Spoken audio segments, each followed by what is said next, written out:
Berangkatlah dari Bandung jam 12 malam dengan sebuah kendaraan Kijang.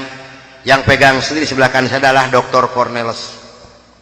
Selama hidup saya memegang agama Nasrani, saya belum pernah mendengarkan adzan subuh. Adzan duhur, asar, maghrib, dan isya saya tahu. Kalau adzan subuh, kuping saya belum pernah mendengarkan. Karena saya belum pernah bangun sesubuh itu. Begitu nyampe di Jakarta di kampung Prapanca, bertepatan dengan berkumandangnya adzan subuh. Kata Dr. Cornelis kepada saya, "Bro, tolong dengarkan adzan orang Islam ini kok goblok sekali, aneh-aneh." Saya buka kaca jendela pintu mau bisa dengarkan ini adzan. Betul bro, orang Islam ini kok adzannya aneh-aneh. Kebetulan di Jakarta di kampung Prapanca ini, saya mengontrak sebuah rumah yang besar khusus untuk penginjil. Yang punya rumah namanya Bapak Rosid. Beliau adalah seorang sarjana agama Islam yang mengajar sekolah dasar negeri. Kata Dr. Cornelis kepada saya, "Bro, karena bro sebagai pemimpin dan ketua kami yang berhak dan berani untuk menanyakan masalah ini, tolong besok tanyakan kalau kita sudah nyampe di rumah kontrakan." Oke, besok akan saya tanyakan. Begitu saya nyampe di rumah kontrakan, kendaraan saya masukkan ke dalam garasi dan sebagian barang-barang diturunkan. Kira-kira jam 7 pagi, Pak Rosid ini keluar dari rumahnya mau mengajar. Karena kebetulan rumah yang saya kontrak dengan rumah beliau bersebelahan, hanya terhalang oleh satu jalan yang kecil. Begitu saya lihat beliau sedang menyalakan sepeda motornya, saya memberanikan diri menghampiri dan menyapa beliau. Kata saya, "Selamat pagi Pak." "Oh selamat pagi Bapak Pendeta, kapan datang dan apa kabar?" "Baik Pak, dan baru saja saya tiba." Ngobrol punya ngobrol. Akhirnya saya memberanikan diri kepada beliau menanyakan tentang ajaran agama Islam. "Pak, apakah boleh saya bertanya kepada Bapak tentang ajaran agama Islam?" Dengan senyuman yang manis, muka yang cerah, beliau memberikan jawaban kepada saya. "Silahkan Bapak Pendeta." Dengan senang hati dan kedua tangan saya terbuka, insya Allah apa yang akan Bapak Pendeta tanyakan akan saya jawab. Mari Bapak Pendeta kita ke dalam rumah. Jangan ngobrol di luar, lebih luasnya kita ngobrol di dalam rumah.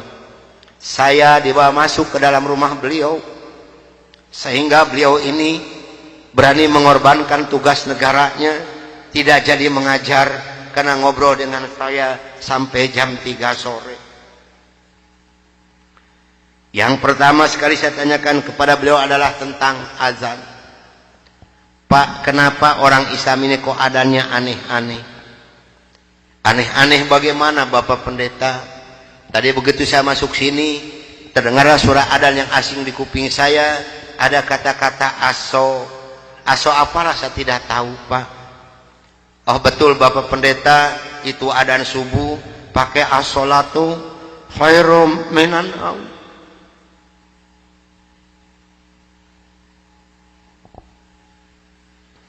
Apa artinya Pak? Beliau memberikan jawaban kepada saya, lebih baik sholat daripada. Bukan semakin tertarik kepada Islam, tidak, tapi saya semakin membenci. Kenapa? Karena iri di dalam hati saya. Kenapa orang Islam ini berani meninggalkan tidurnya untuk melaksanakan ibadat kepada Tuhannya dengan kata-kata yang ada di adzan ini? Maka timbullah kata-kata yang keluar dari mulut saya yang sangat dan sangat menyakitkan Bapak Rosi dan umat Islam yang lainnya. Kata saya, kalau begini orang Islam ini lebih goblok lagi. Kapan molornya kalau sholat melulu? Dulu sebelum saya mengenal kepada Islam, banyak sekali yang beliau terangkan kepada saya tentang ajaran agama Islam. Dan akhirnya beliau memberikan satu Al-Quran dengan terjemah produksi Departemen Agama. Kata beliau kepada saya, "Ini untuk Bapak Pendeta kalau memerlukan, tapi kalau tidak tolong kembalikan kepada saya." Saya terima ini Al-Quranul Karim. Kira-kira jam 3 lebih saya keluar dari rumah beliau masuk rumah kontrakan saya. Begitu saya nyampe di rumah kontrakan, saya langsung ditegur oleh rekan-rekan saya, termasuk oleh Dr. Cornelis dan Dr. Johan. "Dari mana Bro, kok dari pagi sampai sore begini baru pulang? Sedangkan jam 4 sore ini Brur harus memimpin kami untuk membawa umat Islam yang ada di kampung Prapanca ini. Maka saya katakan kepada rekan saya bahwa saya sudah menanyakan tentang azan dan saya diberikan satu Al-Quran ini. Ini ditertawakan semua oleh rekan saya. Seharusnya sore itu saya memimpin penginjilan, entah kenapa saya ini malas sama sekali untuk melaksanakan tugas. Mungkin ini sudah jalan dari Allah Subhanahu wa taala. Maka saya punya tugas, saya serahkan kepada Dr. Cornelius dan Dr. Johan. Brur, tolong pimpin misi kita ini, tolong pimpin penginjilan kita ini, bawa umat Islam sebanyak-banyak yang ada di kampung Prapanca ini, dan ini dananya 16 juta, tolong bagikan kepada mereka. Pakaian, beras, indomie, susu, gula pasir, dan kebutuhan hidup sehari-hari yang sudah tersedia di dalam kendaraan. Silahkan Bro, bagikan, harus tepat pada sasaran. Berangkatlah rekan 14 ini menjajakan agama door to door dengan bermodalkan uang 16 juta, pakaian dan kebutuhan hidup sehari-hari. Saya hanya di rumah sendiri sambil melihat-lihat luarnya Al-Quran karena saya belum hafal huruf Arab, yang saya baca hanya terjemahnya saja. Begitu saya akan membuka Al-Quran, terlebih dahulu saya berdoa dulu pada Tuhan saya yang saya yakini dulu. Bapa di dalam surga, dalam nama Tuhan Yesus Kristus, saya datang di bawah kaki-Mu Tuhan. Saya mohon petunjuk dan pertolongan daripada-Mu Tuhan. Tolong celikan mata hati saya dan bukakan mulut saya. Tolong celikan mata penglihatan saya dan bukakan alat pendengaran saya. Saya akan membaca kitabnya orang-orang kafir. Tapi semakin saya berdoa pada Tuhan saya,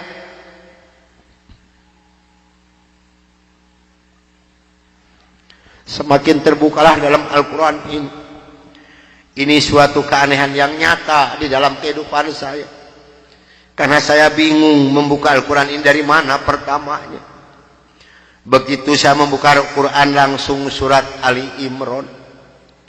Di dalam surat Ali Imran ini timbul kembali keanehan yang kedua di dalam benak saya. Kenapa dalam surat Ali Imran ini kok hanya 2 ayat yang diberi tanda merah, yang lain tidak ada? Yaitu Ali Imran 85 dan 102.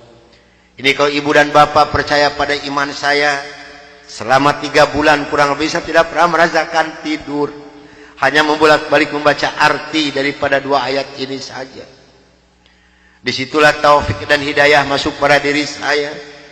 Bergemetarlah seluruh tubuh saya ini, bergejolaklah di dalam dada saya ini. Bahkan dalam hati kecil saya mengatakan, hanya Islamlah yang benar, hanya Islam yang dapat menyelamatkan umat manusia. Maka saya harus berani mengatakan kepada rekan saya, apapun yang akan terjadi, saya siap untuk menerima risikonya.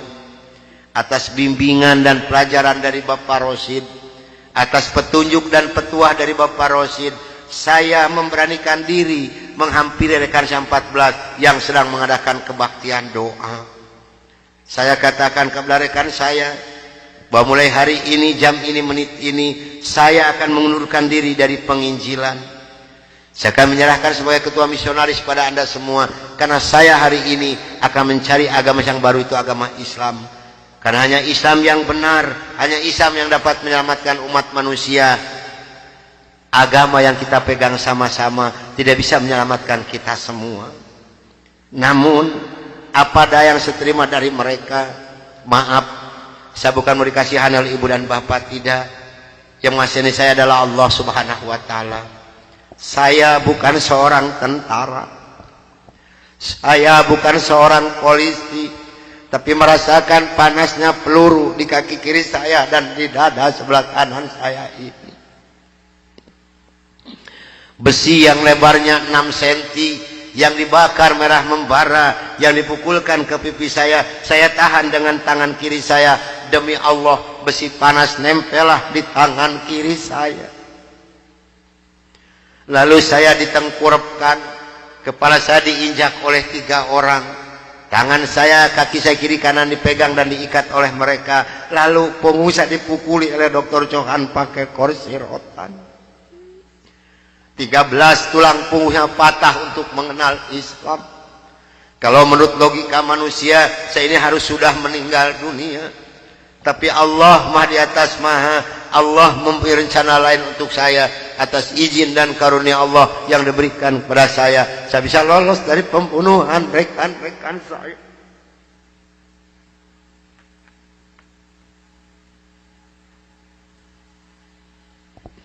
Sambil merasakan panasnya di kaki kiri saya dan di dada sebelah kanan saya, pedihnya di tangan saya, ngilunya di punggung saya loncat keluar dari rumah sambil berteriak mengucapkan La ilaha illallah Muhammadur Rasulullah.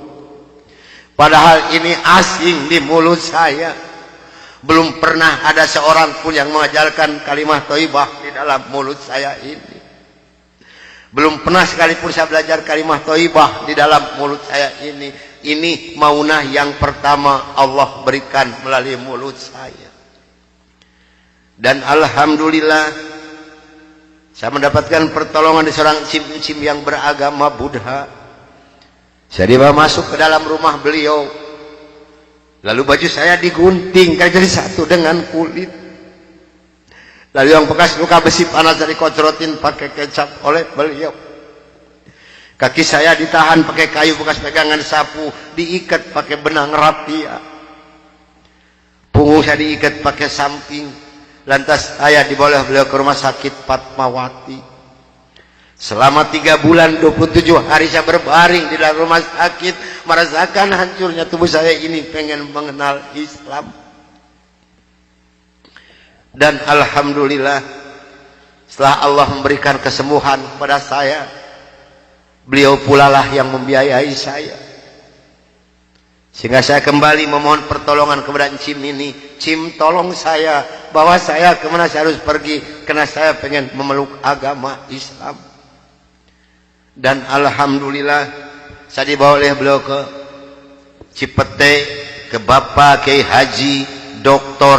Idam Khalid, saksi yang masih hidup yang membina kesama yang pertama adalah Bapak Hamjahas. Maka kata beliau kepada saya, kalau Anda pengen masuk Islam yang kafah dan istiqomah, Anda jangan dulu mengenal Al-Quran, Anda jangan dulu mengenal sholat, tapi Anda harus dulu mengenal isi daripada 2 kalimat syahadat yang barusan Anda ucapkan. Alhamdulillah selama 3 bulan kurang lebih saya dibina oleh beliau untuk mengartikan isi daripada 2 kalimat syahadat. Barulah saya marifatullah. Disinilah nikmatnya iman dan nikmatnya ibadah yang saya rasakan sampai detik ini. Lalu saya suruh pulang dulu oleh beliau, karena saya masih mempunyai keluarga, itu anak dan istri. Ternyata keluarga saya telah mendapatkan laporan dari Kansa 14 dan dari Dewan Gereja Indonesia bahwa saya telah murtad masuk agama Islam. Begitu saya nyampe di rumah saya lihat dengan mata kepala saya sendiri, pakaian saya, ijazah saya, semua dibakar oleh putri-putri saya dan istri saya di hadapan mata saya. Dan alhamdulillah saya diselamatkan dari maut yang kedua oleh Allah Subhanahu wa ta'ala. Begitu putri-putri saya menyiramkan minyak kelapa panas ke muka saya masih diselamatkan oleh Allah. Minyak kelapanya tumpah di punggung saya. Ini adalah darah daging saya sendiri yang menganiaya saya, bukan orang lain.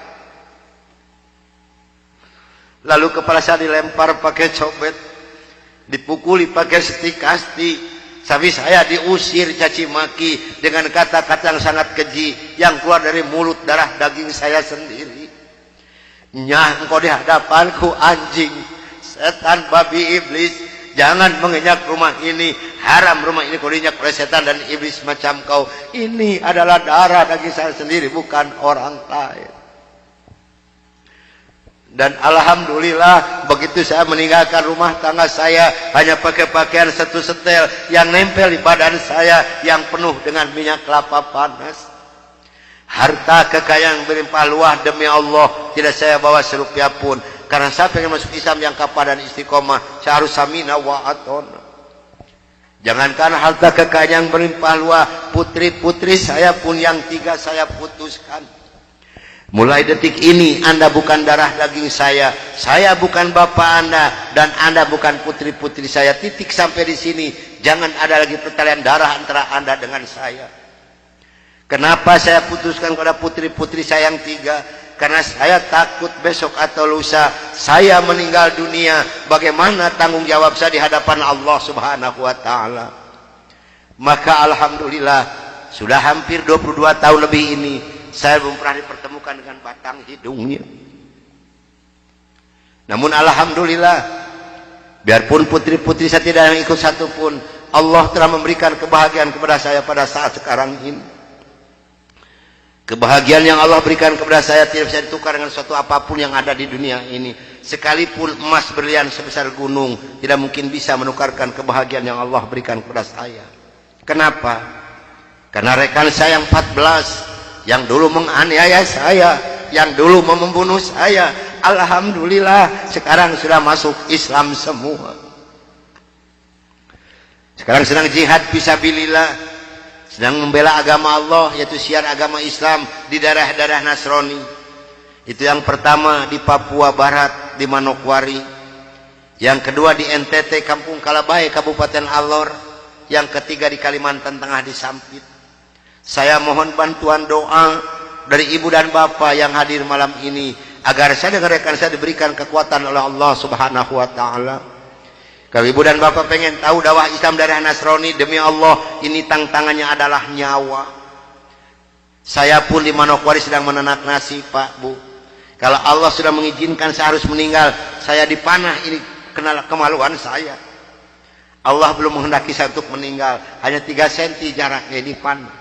Sedangkan panah di Manokwari demi Allah bukan 1,20 meter panjangnya, tapi 1,60 meter panjangnya. Ujungnya sudah pakai racun. Ini perjuangan membela agama Allah daerah Nasrani. Alhamdulillah perkembangan Islam di daerah Manokwari. Pada Manokwari ini akan dijadikan kota Injil. Kalau Manokwari sudah jadi kota Injil, yang pertama tidak boleh ada adzan berkumandang, tidak boleh mendirikan masjid, tidak boleh ada perempuan yang berjilbab. Alhamdulillah di sana ada 297 orang yang masuk agama Islam, termasuk orang yang memanah saya. Kemarin tanggal 17 Desember saya baru selesai membuat masjid. Dari mana biayanya? Dari hasil pengajian saya. Saya mohon bantuan doa, karena kadang-kadang rekan saya di sana, Pak, maaf, 10 hari lebih tidak pernah ketemu nasi. Yang dimakan oleh rekan saya singkong direbus, yang penting terganjal perut, karena sulit mencari dana untuk dakwah di Islam ini. Dari mana makan mereka sehari-hari? Maaf, dari hasil pengajian saya. Karena mereka lepas dari gereja tidak ada santunan apapun. Siapa yang harus bertanggung jawab? Kita-kita inilah sebagai umat muslim. Di Kalimantan Tengah ada 192 orang. Di sana, Pak, demi Allah tidak ada masjid satupun. Gereja ada 9. Paling banyak isi gereja 15 orang. Kalau saya mengadakan sholat berjamaah di Kalimantan ini, pakai kompas di luar, di lapangan, di atas disiram oleh mereka. Saya hanya bisa berdoa, ya Allah berikan taufik dan hidayah bagi mereka, karena mereka tidak tahu kedatangan saya ini mau apa. Alhamdulillah 4 hari kemudian 8 orang yang masuk agama Islam, maka berjumlah 192 orang yang ibu dan nenek yang kupingnya pada panjang-panjang. Saya mohon bantuan doa, karena saya sedang membebaskan tanah untuk pembangunan masjid. Mudah-mudahan Allah memberikan jalan untuk saya untuk melunasi tanah di sana, untuk pembangunan masjid di sana. Nah hadirin ikhwatul iman rahimakumullah yang hadir malam ini, barangkali, tapi sebelumnya saya mohon maaf yang sebesar-besarnya, barangkali ibu dan bapak mau ikut berjuang membela agama Allah, menyisihkan sedikit rezeki untuk pembebasan tanah di Kalimantan ini, insyaallah hubungi saya. Tapi yang penting adalah doa, karena doa lebih dulu nyampe di hadapan Allah Subhanahu wa taala. Nah hadirin ikhwatul iman rahimakumullah, itulah mungkin tausiah saya yang saya bisa sampaikan malam ini. Mudah-mudahan ada manfaat guna untuk ibu dan bapak.